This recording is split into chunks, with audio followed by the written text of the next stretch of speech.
Subscribe करें और bell दबाएं ताकि कोई खबर रह न जाए।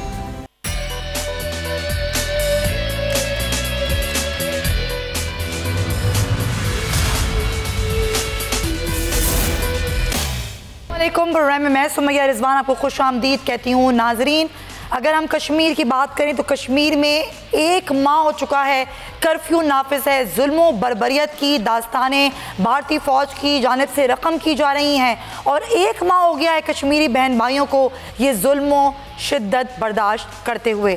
और ज़ाहिर है इस तमाम सूरत हाल पर जो पाकिस्तान का मौक़िफ़ है वो बहुत वाज़ेह है। कभी वज़ीर आज़म इमरान खान ये कह चुके हैं कि पाकिस्तान जंग में पहल नहीं करेगा। अभी जो सूरत हाल है मुख्तलिफ रहनुमाओं से राबिते किए जा रहे हैं। आज भी वज़ीर आज़म इमरान खान ने सऊदी वली अहद से राबिता किया, ये तीसरा राब्ता है और इस राब्ते में कश्मीर की सूरत हाल से आगाह किया। ये तमाम तर खबरें आज हमारे प्रोग्राम का हिस्सा होंगी, लेकिन सबसे पहले प्रोग्राम में बात करेंगे कि वज़ीर आज़म इमरान खान की ज़ेर सदारत काबीना का इजलास जारी है और इस इजलास में जो अहम तजवीज़ ज़ेर गौर आ रही है वो ये है कि पाकिस्तान भारत के लिए अपनी फ़ज़ाई हुदूद बंद करेगा या नहीं, और ये इस बात का फ़ैसला आज हो जाएगा। इसके अलावा भी कई फ़ैसले होंगे जो आज काबीना में किए जाएंगे। अहम एजेंडा क्या है, क्या फ़ैसले मुतवक्के हैं, कब तक ये इजलास जारी रहेगा, जानेंगे। हमारे नुमाइंदे शहबाज अहमद हमारे साथ हैं। जी शहबाज, मुझे बताइएगा, तकरीबन 3 घंटे हो चुके हैं, क्या ये इजलास अभी भी जारी है? भी खत्म हो चुका है और ये बड़ा अहम इजलास था क्योंकि पाकिस्तान ने कश्मीर ओवर मनाया था। उसके बाद ये पहला इजलास था जिसमें जो 7 नकाती, कुल वैसे 10 नकाती एजेंडा था, लेकिन जो कि इम्पोर्टेंट इसलिए था कि आज मकबूजा कश्मीर और उसकी जो भारतीय फ़ज़ाई हुदूद बंद करने वाली जो तजवीज़ आई थी उस पर गौर कर रहे थे। इमरान खान ने 3 जो एक्स्ट्रा चीजें थी वो इसमें से जो है वो निकलवा दी थी और सिर्फ 7 नकात पर जो है वो आज इजलास में बात की गई। वज़ीर आज़म इमरान खान ने आज काबीना को ब्रीफ किया कि जो आलमी रहनुमाओं से उनकी मुलाकातें हुई हैं, खास तौर पर जो मकबूजा सिचुएशन पे जो आलमी रहनुमाओं का मौक़िफ़ था, तो इमरान खान ने जो काबीना रखी को ब्रीफ किया। और आज भी सऊदी वली अहद मोहम्मद सलमान से जो उनकी मुलाकात हुई, जो टेलीफोनिक गुफ्तगू हुई है, उसको उन्होंने ब्रीफ दिया। इसके अलावा जो इस वक्त सूरत हाल है मकबूजा कश्मीर में कर्फ्यू के, इस पर उन्होंने कहा था कि हम एक मुहिम चलाने जा रहे हैं। कर्फ्यू के लॉ इस्लामाबाद में लगवाया गया है, इस वाले से जो है आलमी रहनुमा जो है उनको एतमाद में लिया जाएगा। खासतौर पर 27 तारीख को जो वज़ीर आज़म इमरान खान जो है कि जनरल असेंबली से खिताब करेंगे, तो उस हवाले से इमरान खान ने बताया कि वो कश्मीर का सफीर बनकर वहाँ खिताब करेंगे और पाकिस्तान का वादे मौक़िफ़ और जो RSS वक्त जो कश्मीर में कर रहा है उसको जो है वो बताएंगे। जो फ़ज़ाई हुदूद बंद करने की तजवीज़ जो आज काबीना के इजलास में आई और ज़राए ने बताया कि गुज़िश्ता इजलास में भी बड़ी तवील इस पर बहस। तो मुझे बताएं शहबाज, क्या फैसला हुआ कि फ़ज़ाई हुदूद बंद की जाएंगी या नहीं? देखिए, इस पर अभी कोई फैसला नहीं हो सका है फ़ज़ाई हुदूद बंद की जाएगी या नहीं, लेकिन इस इजलास की आपको एक बात और बताऊं कि गुज़िश्ता काफ़ी दिनों से जो एक तनकीद की जा रही है कि DIDC की मद में जो बड़े सनतकारों को टैक्स माफ करने वाला मामला है, उसकी ब्रेकिंग न्यूज़ हम दे रहे हैं कि वज़ीर आज़म इमरान खान ने आज काबीना इजलास में उसका नोटिस ले लिया है।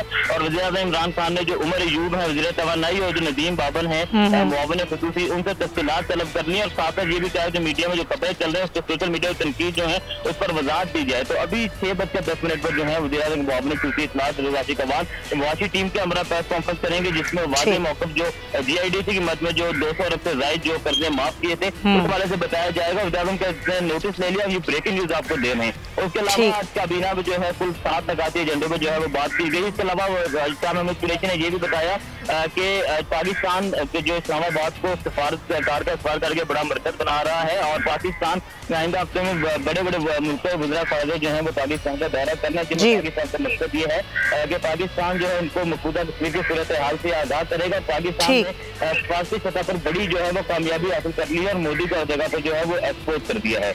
बहुत शुक्रिया आपका शहबाज अहमद, हमें आगाह कर रहे थे। ज़ाहिर तफसीरन आपने बताया कि फ़िलहाल तो ये फैसला नहीं हुआ है काबीना के इजलास में कि भारत के लिए पाकिस्तान अपनी फ़ज़ाई हुदूद बंद कर देगा। अलबत्ता तजवीज़ ज़ेर गौर आई थी, 7 नुकाती एजेंडा था। ज़ाहिर प्रोग्राम का आगाज़ करते हैं। नज़ीर लगारी साहब में कराची स्टूडेंट कर रहे हैं, बहुत शुक्रिया आपका लगारी साहब। दीगर मेहमानों से भी तारुफ़ करवाती हूँ, लेकिन सबसे पहले लगारी साहब से गुफ्तगू आगाज़ कर लेते हैं। लगारी साहब, अभी आप जिस तरीके से हमारे नुमाइंदे भी हमें बता रहे थे कि ज़ाहिर पाकिस्तान अपने इक़दाम उठा रहा है, सिफारती ताल्लुक़ात के वजह से अगर बात करें तो ज़ाहिर दोनों ही वज़ीर ख़ारजा दौरा कर रहे हैं, कल सऊदी अरब के भी और मुत्तहिदा अरब इमारात की। अगर जो कोशिशें हैं पाकिस्तान की कि पाकिस्तान पूरी दुनिया को बता रहा है कि 30 दिन हो चुके हैं कश्मीर में सूरत हाल इंतहाई अबतर है, तो आप किस तरह देखते हैं इन तमाम तर कोशिशों को, क्या मौक़िफ़ है आपका? बहुत देर की मेहरबान आते आते, और हुकूमत ने जो गैर मुल्की दौरों का सिलसिला है वो बहुत देर में शुरू कर रहे हैं। इनको बहुत पहले करना चाहिए था, और पड़ोसी ममालिक हैं, मुस्लिम ममालिक हैं, उनके पास पहले चले जाना चाहिए था। सऊदी अरब, UAE, कतार, बहरीन और दीगर अरब ममालिक, उनके पास आपको जाना चाहिए था, अपना केस उनके सामने रखना चाहिए था। तुर्की में जाना चाहिए था, ईरान में जाना चाहिए था, यहाँ के करीब इवन श्रीलंका चले जाते, बांग्लादेश चले जाते, नेपाल चले जाते, यहाँ बताते जाकर कि जनाब हमारे साथ ये क्या हुआ है और कश्मीरियों के साथ ये क्या हुआ है। फिर दुनिया के अहम मराकज़ थे, जैसे बीजिंग था, मॉस्को था, लंदन था, ब्रसल्स था, पेरिस था, न्यूयॉर्क था, वाशिंगटन था, वहाँ जाना चाहिए था। देखें, मोदी ने कोई 14-15 ममालिक का दौरा किया है कश्मीर पर, इतना बड़ा सितम ढाने के बाद, इतना बड़ा गज़ब ढाने के बाद, और मुसलसल कर्फ्यू को आज 1 महीना होने को है। मोदी ने अब तक 14-15 ममालिक का दौरा किया, 20-22 ममालिक का दौरा किया है वज़ीर ख़ारजा ने। हम यहाँ से सिर्फ टेलीफोनिक राब्ते कर रहे हैं। पहली दफ़ा गए थे वज़ीर ख़ारजा, और वो एहराम खोलकर हज को अधूरा छोड़कर आए थे, और वहाँ पर शायद दम देकर आए थे, और यहाँ पहुँचे थे, और यहाँ आकर उन्होंने जो है वो सिर्फ एक बीजिंग का दौरा किया, फिर उसके बाद टेलीफोनिक राब्ते। इस तरह से नहीं होते हैं, मसाइल को इस तरह नहीं पेश किया जाता। मसाइल को पेश करने के लिए आपको एफ़र्ट्स करनी पड़ती हैं, और अपने इस्तात से बढ़कर एफ़र्ट करनी पड़ती हैं। अब आप जा रहे हैं दोनों ममालिक में जहाँ फ़िज़ा बदली हुई है, इन दोनों ममालिक में कश्मीर पर कार्रवाई के बाद जो है मोदी तो वहाँ से अवार्ड लेकर आए हैं। अब आप देखते हैं कि क्या लेकर आते हैं, और वहाँ पर क्या जाकर आप ब्रीफिंग करते हैं। ये बहुत अहम होता है कि आप टाइमिंग का ज़रूर ख्याल करें। मेरे ख्याल में इस मरहले पर हम ये नहीं कह सकते कि हुकूमत ने जो है वो, यानी कि आप ये कहते हैं कि कहीं ना कहीं कोई फुकदान है, ये लूप होल्स जो हैं जिसको अभी हुकूमत को देखना होगा। Point taken. लगाई साहब, दीगर मेहमान से तारुफ करवा देती हूँ। जमशेद इकबाल चीमा साहब पाकिस्तान तहरीक इंसाफ से हमें ज्वाइन करें, बहुत शुक्रिया आपका। और पाकिस्तान पीपल्स पार्टी की नुमाइंदगी करेंगे अक्कुलज़ादा चट्टान साहब। जमशेद साहब, अभी आपने गुफ्तगू सुनी, लगारी साहब कहते हैं कि दौरे करने चाहिए थे वज़ीर आज़म को, तमाम ममालिक हैं, हमसाया ममालिक हैं, उनको एतमाद में लेना चाहिए था। अब अगर UAE के अवार्ड से नवाजता है, जो कि सिविल अवार्ड है नरेंद्र मोदी को, जो कल वज़ीर ख़ारजा आ रहे हैं, सऊदी अरब के भी आ रहे हैं, UAE के भी आ रहे हैं, तो पाकिस्तान अपना मौक़िफ़ कैसे सामने रखेगा, किस तरीके से बताएगा कि जी 30 दिन से लॉकडाउन है, 30 दिन से कश्मीरी महसूर हैं, उनको ना खुराक मिल रहा है, ना अद्वियात मिल रही हैं, और जुल्म अलग किया जा रहा है। कैसे बताया जाएगा, किस तरह मौक़िफ़ पेश किया जाएगा? बिस्मिल्लाह रहमान रहीम। देखिए, इसमें जो इम्पॉर्टेंट बात है कि मतलब 370 को रिपील करना या 35A को रिपील करना, ख़त्म करना वहाँ पे आज़ाद कश्मीर, मकबूजा कश्मीर में, ये इनिशिएटिव जो है इस आप कह लें कि बहरान का या इस जुल्म का, वो मोदी के पास था, और वो वी डोंट थिंक कि ये अनप्लान्ड था एक उनकी जो मूवमेंट है, और चूँकि उसका इनिशिएटिव उनके पास था तो उन्होंने एक्ट किया है। आपने रिएक्ट करना था, तो रिएक्शन हमेशा टाइम लेता है, उसका मोमेंटम बनते हुए टाइम लगता है। ये मतलब, और जिस तरह बात हो रही है कि मोदी को अवार्ड मिला UAE में, तो UAE में जो अवार्ड मिला वो डेफिनेटली उसका पहले से डिसाइडेड था, और मोदी ने जो 15 मुल्कों के दौरे किए हैं वो डेफिनेटली उसके ऑलरेडी एक पार्ट का, ये प्लान का हिस्सा था कि उसे पता था मैं क्या। तो सर, हमारी प्लानिंग कहाँ है यहाँ पर? ये तो प्लानिंग हो रही है जो भारत कर रहा है, पाकिस्तान की प्लानिंग का फुकदान है। वज़ीर आज़म के दौरे जो प्लान होने चाहिए थे सूरत हाल में, वो कहाँ है? बिल्कुल, मैं ये नहीं कह रहा, मैं कह रहा हूँ कि जो काम मैंने करना है उसका मुझे पता है। जब मैं कर गुजरूंगा फिर लोगों को उसका पता चलेगा कि वो इन्होंने क्या किया, और उसके मुताबिक दुनिया रिएक्ट करेगी। सो आप कह रहे, मैं कह रहा हूँ कि इनिशिएटिव उनके पास चूँकि था, तो आपने उसका जब रिएक्ट करना है तो इट टेक्स टाइम।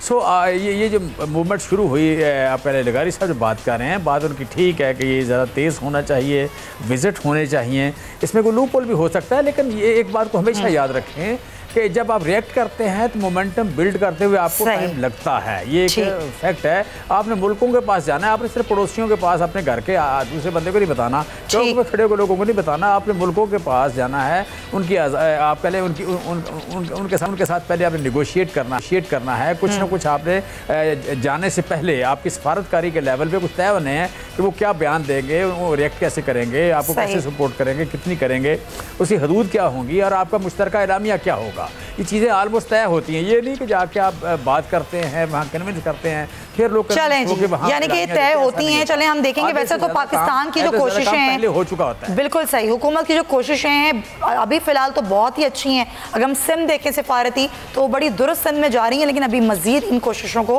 तेज़ करने की ज़रूरत है, क्योंकि पाकिस्तान जिस तरीके से काम कर रहा है ये काम मुसलसल करना होगा। चट्टान साहब, ज़ाहिर है पाकिस्तान पीपल्स पार्टी एक बड़ी जमात है अपोजिशन की, अपोजिशन कहीं नज़र नहीं आ रही है कश्मीर के इशू पर।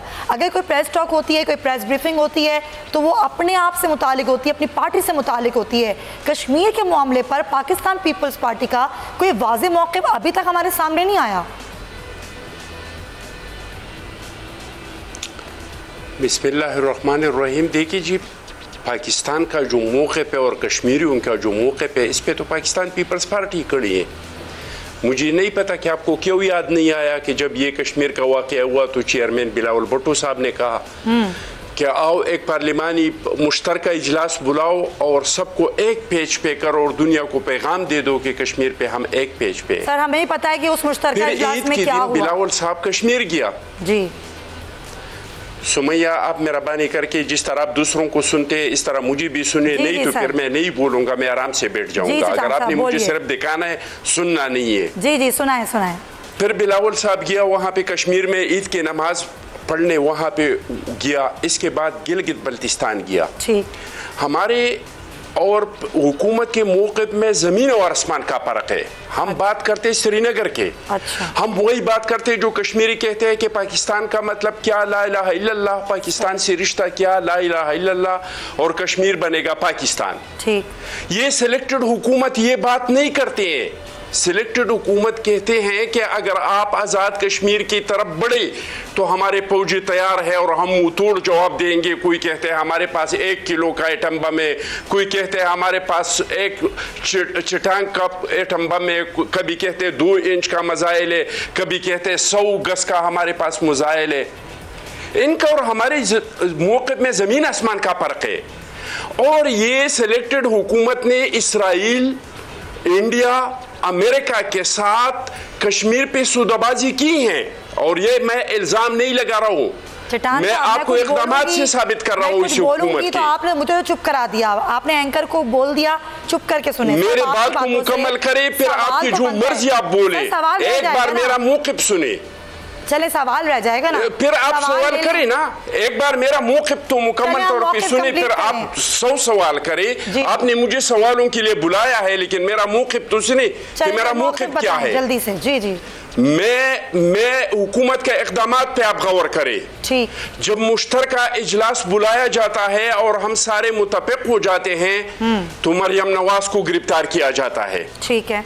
जब बिलावल साहब जाते हैं आज़ाद कश्मीर में और कोशिश करते हैं कि हम एक पेज पे आए, तो रात के 12 बजे गैर कानूनी तरीके से परियाल तालपुर को जेल भेजते हैं। जब सारी दुनिया मुजाहिरे करते हैं तो सिलेक्टेड वज़ीर आज़म कहते हैं कि हम मुजाहिरे रियासती तौर पे करेंगे। पब्लिक प्रोटेस्ट में बहुत जोर है, दुनिया मानते हैं, लेकिन लोग खुद से मिले। अगर रियासत ट्रैफिक पुलिस वालों को खड़ा कर दे कि 12 बजे पे आप लोग सीटी बजाए, सारे इशारों को ग्रीन करे और ट्रैफिक को जाम करे, और स्कूल असातिज़ा को कहे कि आप लोगों को, बच्चों को निकाले और इसके हाथ में पाकिस्तान और कश्मीर के झंडे दे दे, तो फिर दुनिया में ये तासुर जाएगा कि ये जो कश्मीरियों के लिए एहतजाज हो रहा है ये अवाम नहीं कर रहे हैं, ये रियासत तो मैं सवाल करूं चट्टान साहब, अगर मौक़िफ़ कंप्लीट हो गया, क्योंकि ज़ाहिर है 200 सवाल आप करो, 200 सर शो इतना बड़ा नहीं है, मेरा 1 घंटे का ही शो है, तो मैं 200 सवाल तो नहीं कर सकती। चट्टान साहब, सवाल मेरा ये है कि मैंने मान लिया कि पाकिस्तान पीपल्स पार्टी का और हुकूमत के मौक़िफ़ में ज़मीन आसमान का फ़र्क है, लेकिन ये 50 साल बाद पहली बार हुआ कि जब सलामती कौंसिल में कश्मीर का इशू उठा, यूरोपियन पार्लियामेंट में पहली बार हुआ जब कश्मीर के इशू पर बात की गई।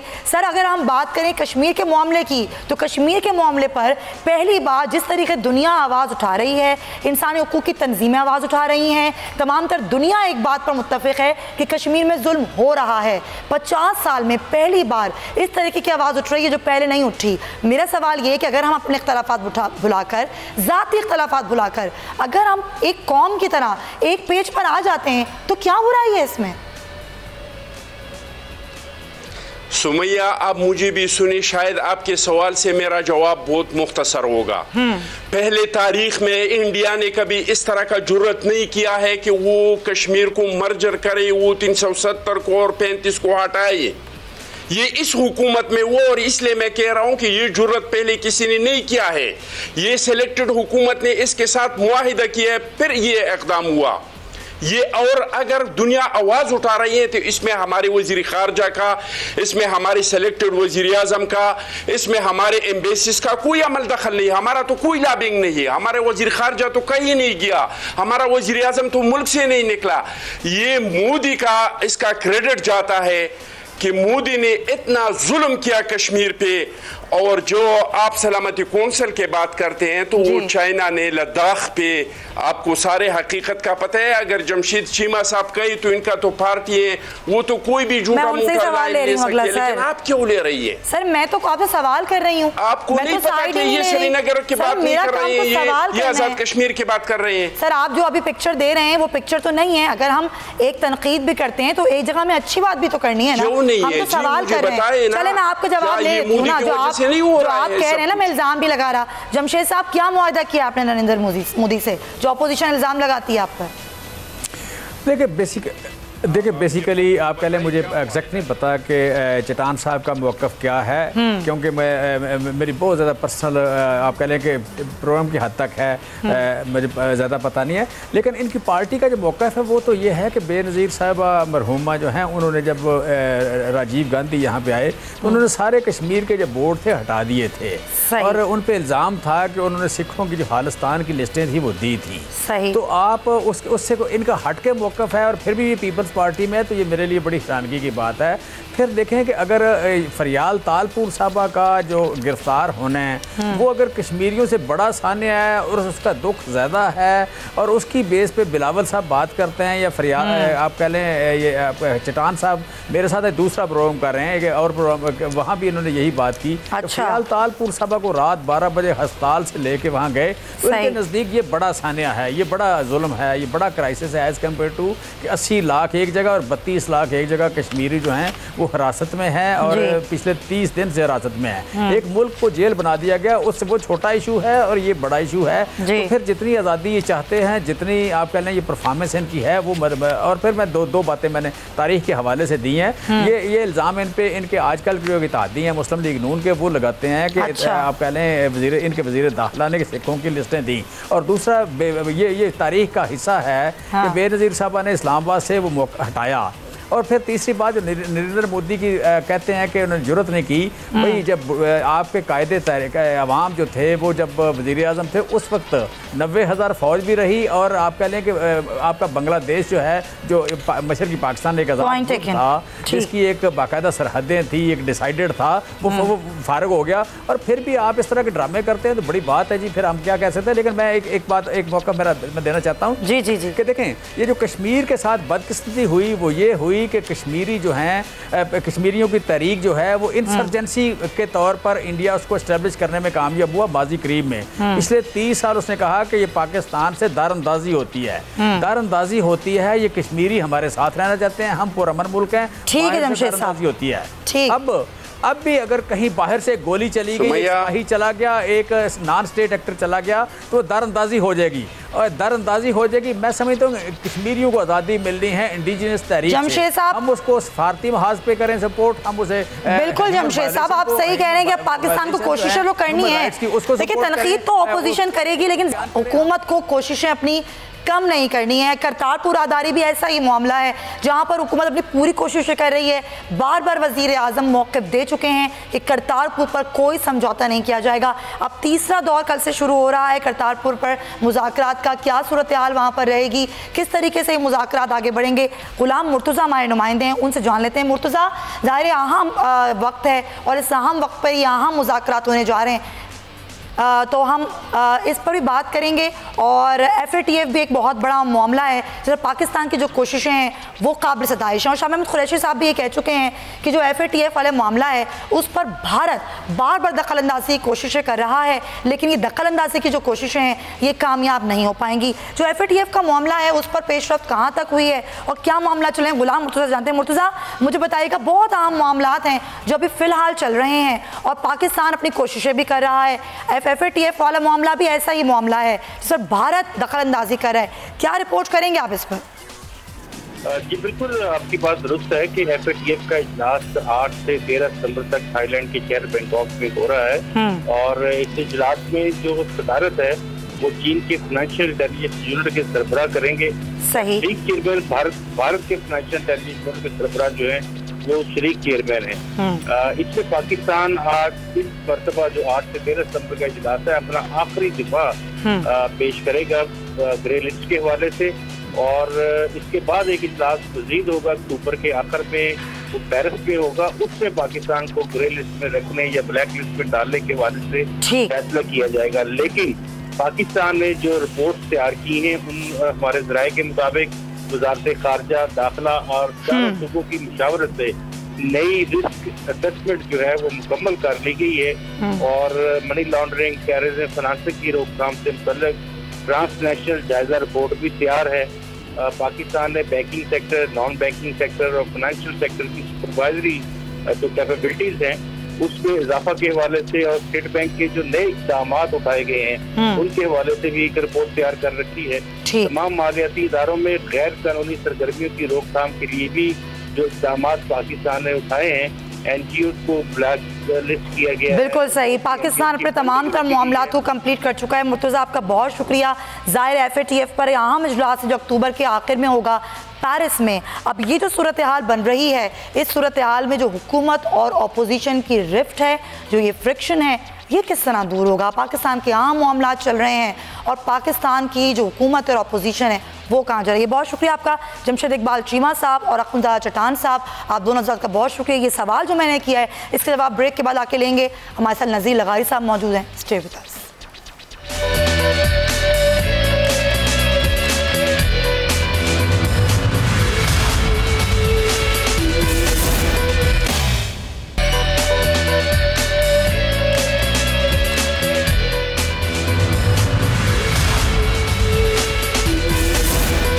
Welcome back to the show. हम बात कर रहे थे ब्रेक से पहले कि ज़ाहिर एक अहम मामला है FATF का, जिस पर पाकिस्तान अपनी कोशिशें जारी रखे हुए है, लेकिन उसके बावजूद जो भारत है वो इसमें रखना भी डाल रहा है और तमाम तर कोशिशों को ख़राब करने की कोशिश भी कर रहा है। लेकिन सवाल मेरा लगारी साहब आपसे ये था कि इस तमाम तर सूरत हाल में, चाहे वो कश्मीर का मामला हो, करतारपुर राहदारी हो या FATF का मामला हो, इन तमाम तर मामलात में जो हुकूमत और अपोजिशन का आपस का जो एक रोल है वो हमें कहीं नज़र नहीं आता। ये दोनों आके कहीं बैठते नहीं है। ये रिफ्ट जो है इसको कौन ख़त्म करेगा? ये काम तो हुकूमत का करने का है।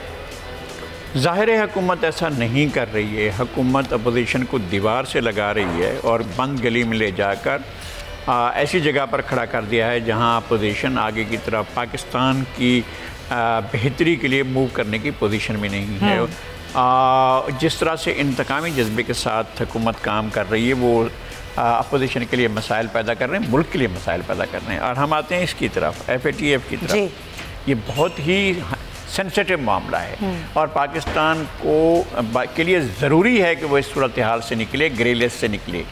अब ख़तरा ये है कि खुदा न खास्ता पाकिस्तान का नाम ब्लैक लिस्ट में न चला जाए, इसलिए कि जो ऑस्ट्रेलिया में इजलास हुआ है वहाँ पर एशिया पैसिफिक ग्रुप का, उसमें तो आपको उन्होंने तकरीबन आपके मौक़िफ़ को मुस्तरद किया है और आपका मौक़िफ़ नहीं माना गया है, बल्कि आपको ब्लैक लिस्ट करने की बात की गई है। अब जो हो रहा है उसमें तो इंडिया ही मेन पार्ट प्ले कर रहा होगा। जो कुछ अब थाईलैंड में होने जा रहा है उसके अंदर आपका किरदार क्या होगा, आपकी प्लानिंग क्या होगी, और आप जो कुछ आप आदाद शुमार दें, आप कोई भी चीज़ें दें, उनका काबिल भरोसा होना बहुत ज़रूरी है। आप ठीक किया आपने कि आपने मुख्तलिफ़ वज़ारतों से इनपुट लिया, वज़ारत ख़ारजा से, वज़ारत दिफ़ा से, सूबाई हुकूमतों से, सबसे आपने इनपुट लिया है, लेकिन आप दुनिया को कैसे मुतमईन करेंगे? लेकिन लगारी साहब बराह रास्त मईशत पर असर है इसका। खुद वज़ीर ख़ारजा कह रहे हैं जब हम मनी लॉन्ड्रिंग के हवाले से रोकथाम कर रहे हैं, हमारा जो टेररिज्म फाइनेंसिंग है उसके हवाले से हम बात कर रहे हैं, रिपोर्ट पेश कर रहे हैं, तो हमसे गलती कहाँ हो रही है? हमसे गलती ये रही है कि हम लोगों के सामने, दुनिया के सामने, आवाम के सामने हक़ाइक़ को सही तौर पर सामने नहीं ला पा रहे हैं। और हमने सिर्फ टारगेट कर लिया है चंद ख़ानदानों को कि जनाब ये मनी लॉन्ड्रिंग कर रहे थे। ऐसी सूरत हाल नहीं है। अच्छा। हमें सारी सूरत हाल को समझना है। अगर हमारे बयानात यही जारी रहे और हमने हमजा शहबाज को और मरियम नवाज़ को और फलां को, जी इनके जो है मनी लॉन्ड्रिंग के इशूज़ थे और जरदारी साहब के थे और फलां के थे, तो फिर आप दुनिया को मुतमईन कर लें, आप अपने अवाम को भी मुतमईन कर लें, जिस तरह आप चाहें कर लें। लेकिन अगर कोई ऐसे इशूज़ हैं तो आपको डीप उसमें जाना होगा। और ये एक बात और समझनी होगी, ज़ाहिर है पाकिस्तान ने कानून की अमलदारी की है, पाकिस्तान ने बहुत सी चीज़ों को कंट्रोल किया है, पाकिस्तान ने टेररिज्म को कंट्रोल किया है, पाकिस्तान ने कुर्बानियाँ दी हैं, पाकिस्तान ने मंशियात की रोकथाम की है, पाकिस्तान ने असले की तरसील की रोकथाम की। ये आप क्यों नहीं जाकर दुनिया को बताते हैं? आप दुनिया को एक और पिक्चर क्यों नहीं पेश करते हैं, बजाय इसके कि आप ऐसी चीज़ों के पीछे जाएँ जिनको आप आगे जाकर जस्टिफाई ना कर सकें। लेकिन थाईलैंड की मीटिंग बहुत अहम है FATF की, और उसमें आपके पास गलती की गुंजाइश नहीं है, और उसके असरात जो हैं उनके बारे में आपको पहले पता होना चाहिए। आपकी डायरेक्ट जब ऐसी कोई सूरत हाल नहीं है, आपके पास कोई परेशानी भी नहीं है, आपको दुनिया की तरफ से पाबंदियों का सामना भी नहीं है, कोई सैंक्शन भी नहीं है, फिर भी आपकी जो फॉरेन इन्वेस्टमेंट है उसका रेशो 1/3 रह गया है। ये है आपके पास सूरत हाल। खुदा न खास्ता, खुदा न खास्ता, खुदा न खास्ता आप पर अगर सैंक्शंस लगती हैं, अगर आप पर पाबंदियां लगती हैं, तो आप कहाँ खड़े होंगे दुनिया में? आपको सांस लेने का कैसे मौका मिलेगा? वैसे ही आपका ट्रेड जो डेफिसिट है इतना बड़ा है, इतना फिर हम किसी मुल्क पर ये इल्ज़ाम नहीं लगा सकते कि उसने किसी और मुल्क के लिए क्यों सोचा, क्योंकि उनके अपने मफादात थे। खुद वज़ीर ख़ारजा कह रहे हैं ना लगारी साहब कि कोई दायमी दोस्त, दायमी दुश्मन नहीं होता, मफादात आम होते हैं। अगर आपको आज ये एहसास हो रहा है तो इसका एहसास आप पाकिस्तानी होकर, पाकिस्तान की इस्टेब्लिशमेंट का एक रुकन होकर, पाकिस्तान की हुकूमत का एक अहम फर्ज होकर फिर सोचें, और फिर उसके ऊपर आपको रिएक्ट भी करें और आप उस पर अमल भी करें। इस मुल्क के 20 करोड़ अवाम का स्टेक इस हुकूमत के साथ वाबस्ता है, हुकूमत की कार्रवाइयों के साथ वाबस्ता है। अगर हुकूमत पॉजिटिव कार्रवाई नहीं करती है, अगर हुकूमत इस तरह की, अब दुनिया को मुतमईन करना आपके लिए ज़रूरी है। ठीक है, आप अपने लोगों को कहते रहें कि जी बड़े चोर हैं, जी बड़े उन्होंने मनी लॉन्ड्रिंग कर ली है, लेकिन दुनिया को मुतमईन करना आपका मामला होगा, और दुनिया कैसे मुतमईन होगी इस बात को समझना भी ज़रूरी होगा। पॉइंट टेकन लगारी साहब, आपने बिल्कुल दुरुस्त बात की। दुनिया को तो मुतमईन करना होगा, लेकिन उस आवाम को ही मुतमईन करना होगा जिसके वोटों से ही तब्दीली हुकूमत आई है। लेकिन हम जो देख रहे हैं नाज़रीन, मैं बात कर रही हूँ, आपको उस रुख पे लेके जा रही हूँ, पंजाब की सूरत हाल पर लेकर जा रही हूँ। जो पंजाब पुलिस है वो इंतहाई ख़राब हो चुका है। यही वो पंजाब पुलिस है जिसमें रिफॉर्म्स की बात करती रही ये इमरान खान की हुकूमत, पंजाब हुकूमत, और ये बात करती रही कि हम रिफॉर्म्स लेकर आएंगे, पंजाब हुकूमत को तब्दील कर देंगे। सानिया मॉडल टाउन पर सबसे पहले आवाज़ बुलंद करने वाले इमरान खान साहब ने क्या किया, एक सवालिया निशान बन गया है। अब हमने देखा कि 3 केसेस सामने आए, कानून के रखवालों ने, खासतौर पर पंजाब पुलिस के रखवालों ने कानून को हाथ में ले लिया। मावरा अदालत 3 कत्ल अब तक हो चुके हैं, जिनमें 3 नाम सामने आए हैं। एक वो जहरी माजूर सलाहुद्दीन, अमजद जुल्फ़िकार, और अब एक और नाम है आमिर का, जो कि एक माली था एक घर में, और उस पर शक की बुनियाद पर पुलिस उसको पकड़ के लेके गई और एक टॉर्चर सेल में रख के उस पर इतना तशद्दुद किया गया कि वो जान की बाजी हार गया।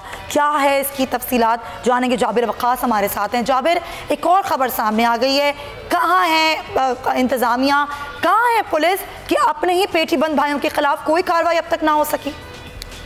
बिल्कुल, अगर कार्रवाई की बात करें तो कार्रवाई जो है वो प्रेस रिलीजों तक तो जरूर महदूद है और मुअत्तल करने के हवाले तक तो महदूद है। वो भी सिर्फ इस वजह से कि मीडिया का प्रेशर था। और कल ही जब इमरान खान साहब खुद लाहौर में थे और अपनी मीटिंग के दौरान उन्होंने आईजी पंजाब से सख्त बरहमी का इजहार करते हुए ये पूछा कि रहीम यार खान वाला जो वाकया हुआ है और उससे पहले जो अमजद हुसैन जिसको निजी टॉर्चर सेल से बरामद करवाया गया था और फिर अस्पताल पहुंचने के बाद वो दम तोड़ गया, तो उस हवाले से पूछताछ हुई थी। और उसके बाद देखिए कि चंद घंटों बाद ही एक नया वाकया सामने आ रहा था कि शुमाली छावनी में एक अहमद नामी शख्स जो कोई एक मालिक है घर में और फार्म हाउस के मालिक की शिकायत पर चोरी के शुबे में उसको गिरफ्तार किया गया था। उसके ऊपर इतना तशद्दुद किया गया कि वो अस्पताल पहुंच कर दम तोड़ गया। और अब जो है वो इस हवाले से जो है वो जो DIG है एक अफसर वो इस वक्त उसकी तफ्तीश कर रहे हैं, लेकिन अभी तक कोई गाड़ी रिपोर्ट सामने नहीं आई। जो लवाकिन है वो अभी तक कुछ ना हो सका, मुअत्तली हो गई और ये नोटिफिकेशन इंक्वायरी टीम, लेकिन कोई कार्रवाई ना हुई। शुक्रिया जाबिर वकास। अफसोसनाक, इंतहाई अफसोसनाक। लगारी साहब, कहाँ जा रहे हैं हम? तब्दीली हुकूमत ने, पंजाब पुलिस में कोई तब्दीली नहीं आई, वहीं की वहीं है पंजाब पुलिस। क्या हुआ था साहिवाल में, किस तरह से दिन दहाड़े खानदान का खानदान उजाड़ दिया गया, बाप को कत्ल किया गया, पुलिस ने बगैर किसी सबूत के माँ को कत्ल किया, बेटी को कत्ल किया, साथ में बैठे हुए बच्चों के सामने अब उनके माँ बाप को कत्ल कर दिया था। और आज तक न तो हुकूमत शर्मिंदा है, ना कोई कार्रवाई हुई है, ना लोगों के सामने ये बात आई है। और अब तो आपके पास एंटी टेररिस्ट कोर्ट्स खुली हुई हैं, आपके पास दफात मौजूद हैं, आप इस इक़दाम को आपने दहशतगर्दी करार नहीं दिया, आपने इस तरह की कार्रवाई नहीं की। जिन लोगों ने खुलेआम दीदा दिलेरी से दिन दहाड़े कत्ल किया मासूमों को, आपने उनकी बात ही नहीं की। और इस वाक़े को एक इतना बड़ा अरसा हो चुका है, अब ताज़ा तरीन वाक़यात हुए हैं, जिस तरह से अमजद हुसैन को कत्ल किया गया, जिस तरह से सलाहुद्दीन को कत्ल किया गया, जिस तरह से आमिर को कत्ल किया गया, पुलिस स्टेट बना कर रख दी गई है। और एक्चुअली जो कहा जाता था कि पंजाब में पुलिस स्टेट है, अब खुलकर आ रहा है कि पुलिस स्टेट क्या है।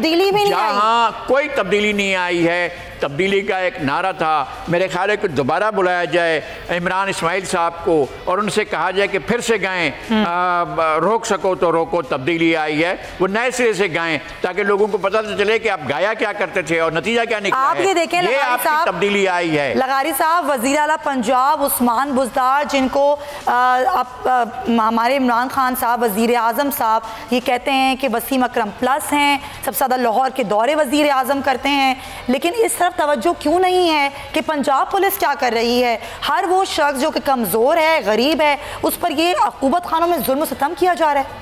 ये है सूरत हाल। पार्थी ज़िला डेरा गाजी खान के सरदार बुज़दार सरदार की दौरी हुकूमत में जिस तरह से हो रहा है, पंजाब भर में जिस तरह से पुलिस स्टेट बनी हुई है, जिस तरह से इतना सितम जुल्म हो रहा है, इसके ऊपर सब खामोश हैं। इमरान खान के गुस्से का इजहार आ जाता है लोगों के सामने, जी बड़े नाराज़ हुए हैं और बहुत सी चीज़ें अभी आपने इंट्रो में एक बात की थी, बड़ी अहम थी कि जो राइट ऑफ किए गए हैं कर्ज़े, जो वसूलियाँ इन्होंने की हुई हैं और इतने उनके ऊपर था, वो पब्लिक से वसूल कर चुके थे, वो रकूम जो उनके पास पहुँच चुकी थी, उन रकूम को उनको राइट ऑफ किया गया। और न सिर्फ ये कि ऐसे किया गया, इमरान खान के इल्म में नहीं था, वज़ीर आज़म ही आर्डीनेंस के लिए वज़ारत कानून वज़ीर आज़म के मार्फत सदर को कोई एडवाइस भेजेगी तो सदर आर्डीनेंस नाफिज करेंगे। ये कैसे हो सकता है कि इमरान खान ने नोटिस ले लिया, उनकी मर्ज़ी के बगैर वज़ारत कानून ने एक्ट किया था? क्या उनको मालूम नहीं था कि वज़ारत कानून जो है 300 अरब का टीका इस मुल्क को लगाने जा रही है? पूरे पाकिस्तान की माजी की तारीख में टोटल 250 अरब का जो है वो कर्ज़े माफ़ किए गए। इस एक हुकूमत ने एक दिन में एक ही स्ट्रोक ऑफ द पेन से इतना बड़ा जो है वो वारदात कर डाली। लेकिन आप मुझे जरा एक सवाल का जवाब दें लगारी साहब, ज़ाहिर है आप भी बड़ी नज़र रखते हैं इन खबरों पर। जब हुकूमत आई थी 1 साल पहले तो ये कहा गया पंजाब की ब्यूरोक्रेसी काम नहीं करने दे रही, वहाँ नून लीग के लोग बैठे हुए हैं, लेकिन जो पुलिस का मामला था इस पर आपको भी याद होगा कि कई दफ़ा आईजी को तब्दील किया गया, बार बार ये खबरें सामने आई कि अब लगा दिए गए, अब हटा दिए गए, लेकिन इससे हमें हासिल क्या हो रहा है? ये हासिल हो रहा है? नहीं, कुछ भी हासिल नहीं हो रहा है। वही सिस्टम है, वही चीज़ें हैं, वो जो है बदले किसी के दिन नहीं हैं, लोगों के दिन नहीं बदले हैं। पाकिस्तान में कोई तब्दीली नहीं आई है, गरीबों का दिन नहीं बदलते हैं, दिन बदलते हैं सिर्फ वज़ीरों के, और उनके दिन बदलते हैं जिनकी पता नहीं आवाम के दिन कब बदलेंगे। आवाम के दिन नहीं बदलते, अमीरों के दिन बदलते हैं, बादशाहों के दिन बदलते हैं, बड़े लोगों के दिन बदलते हैं, जिनके पास दौलत होती है उनके दिन बदलते हैं। और कानून दो तरीके से अमल करता है, वो आम आदमी के लिए एक अलग इंसाफ का सिस्टम है और एक अमीर आदमी के लिए अलग है। बड़ा आपने अफसुर्दा कर दिया है मुझे लगारी साहब, लेकिन अफसुर्दा नहीं होना, उम्मीद हमें बरकरार रखनी है। चाहे कराची में कितनी बारिश हो जाए, चाहे पंजाब में कुछ भी हो जाए, कराची में जो हाल है, अभी आपने भी खबर हम आपको सुबह से दे रहे हैं कि वसीम अकरम की अलिया शनाया अकरम ने साहिल की सी व्यू की कुछ वीडियो जो है वो शेयर की सोशल मीडिया पर, और उन्होंने बताया कि जो फुजला है अस्पतालों का वो वहाँ पर फेंका जा रहा है। लेकिन अभी खबर ये सामने आई है कि हुकूमत एक्शन में आई और यहाँ से अब जो कचरा है उसको उठाया जा रहा है। शुएब बंडी से मज़ीद जान लेते हैं। शुएब, क्या सूरत हाल है? ये तफरी का मरकज़ है सी व्यू, इसका बुरा हाल कर दिया है। अगर सफाई शुरू भी हो जाती है तो किस तरह होगी और कितनी जल्दी मुमकिन हो सकेगा?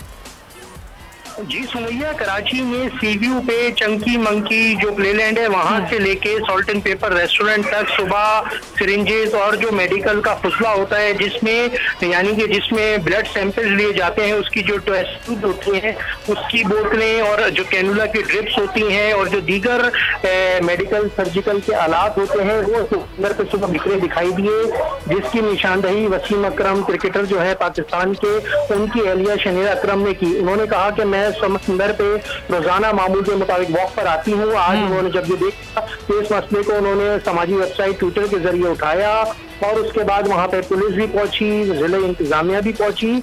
लेकिन सबसे बड़ा सवाल ये है कि इतनी बड़ी मिकदार में ये जो हॉस्पिटल वेस्ट जो कहलाता है, जिसमें हमने ऐसी ट्यूब्स देखी जिनमें लोगों के सैंपल्स मौजूद थे, जो वहाँ बिखरे पड़े हुए थे।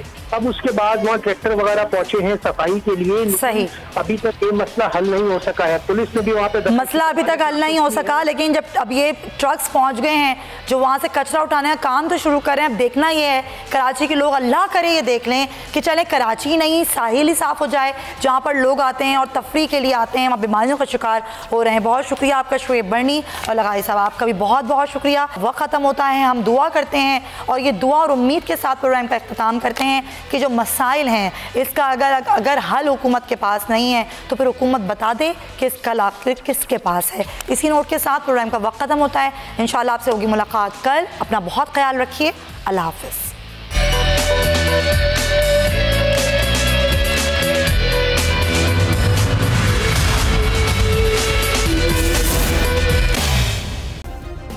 सब्सक्राइब करें और बेल दबाएं ताकि कोई खबर रह न जाए।